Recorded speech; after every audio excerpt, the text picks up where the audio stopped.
Tura, the beautiful district, headquarters of the Garo Hills. The new state of Meghalaya holds its first Legislative Assembly meeting here. The council has 38 members with Professor Radham Singh Lingdo as the speaker.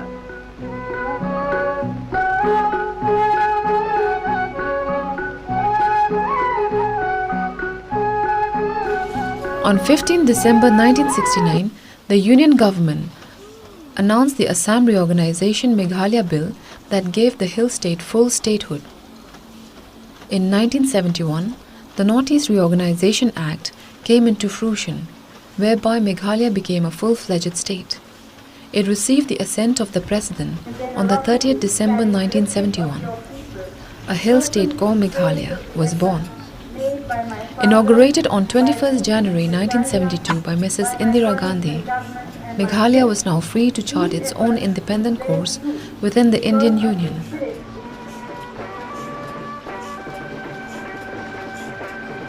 Meghalaya and Manipur go to the polls for the first time as full-fledged states. In Manipur, combined opposition parties gain majority. The Congress emerges the largest single party. In Meghalaya, the ruling all-party Hill Leaders Conference has bagged the largest number of seats. So how do we narrate the story of Meghalaya? Once again elects Captain.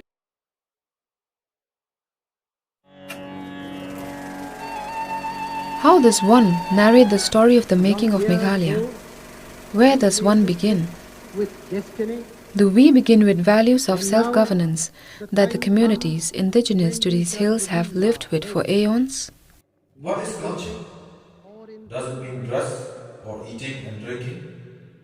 If it means eating and drinking, or ways of living, the hill tribes can claim that they have a better system than some of the people of the plains.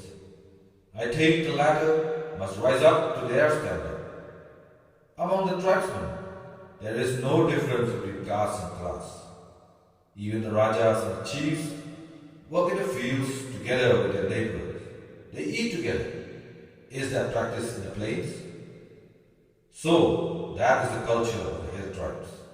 India should rise to that feeling or idea of equality and real democracy which the tribal people have.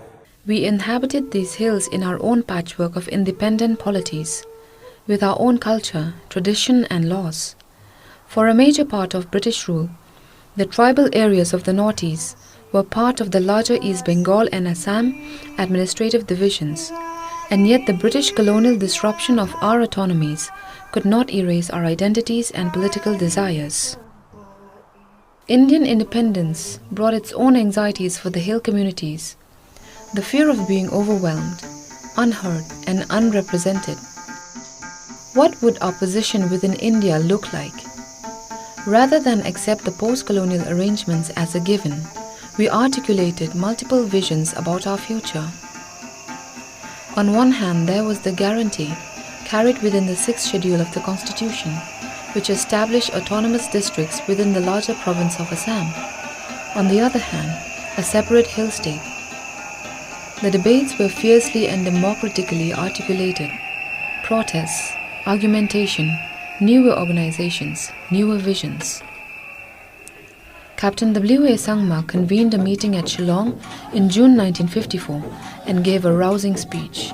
Abrini adoko Jongdongpa tribal zatrangna wamangni dingtaman chagpa jat onganiko kusiko arudak beorangko repengani aru chelchakani mamung chorang dongja warangko mangrakir pengna nang nekanian tribal mande sakantini kaok seniongwa uniman mekangchina kenchakani genang yako na medaki uyoba jingni asamis jong adarang antangtangni gisikko dengtangat naman jaude hill state ko rakke dabinagre kapen choldongja maina uachisan mangmang jingat jingni tribal onganiko kusikko arudak beorangko depeng naman gen. But why demand a state? Why carve out the hills from Assam?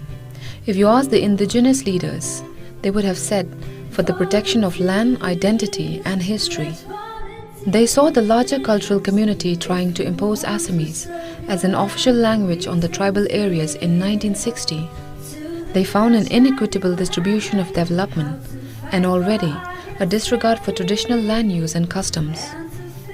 It seemed that people who were larger in numbers could ignore the numerically small. Maybe the story can be about the newer alliances which came into being against the hegemonic Assamese language bill.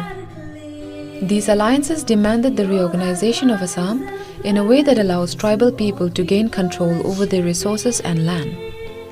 They began with the usual democratic tools of memorandums and meetings with the central government.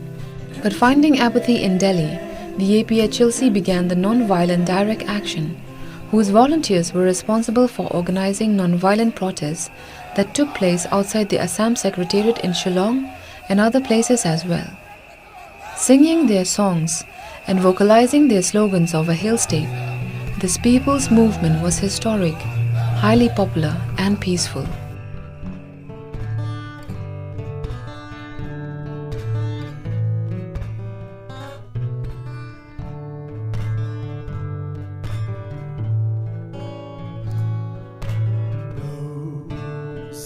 Around the frontier on the hills above the bay, we will bloom in our cause. So is the story then about mass mobilization, people's participation, and the refashioning of the ideas of a constitutional democracy?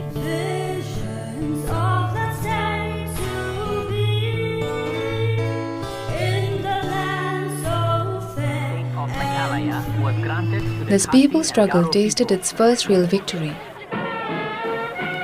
On the morning of 11 September 1968, the Union government announced the creation of an autonomous state for the hill areas. 100,000 people come to the inaugural celebrations of the new state. The governor, B.K. Nehru, told the State Legislative Assembly, "Seldom have such far-reaching constitutional changes been brought about with so much goodwill and understanding." Prime Minister Mrs. Indira Gandhi flew in from New Delhi for the celebrations.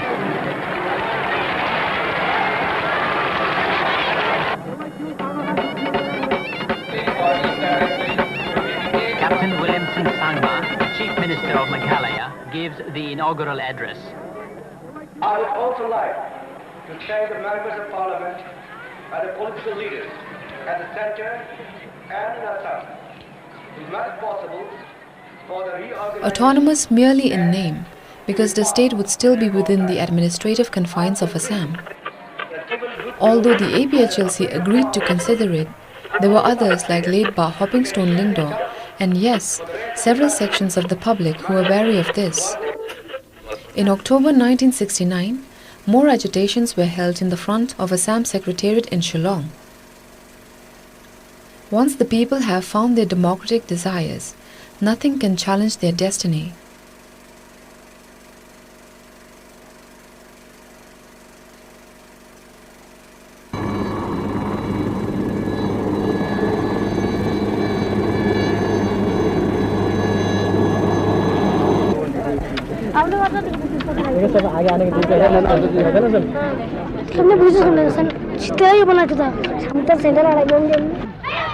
Meghalaya!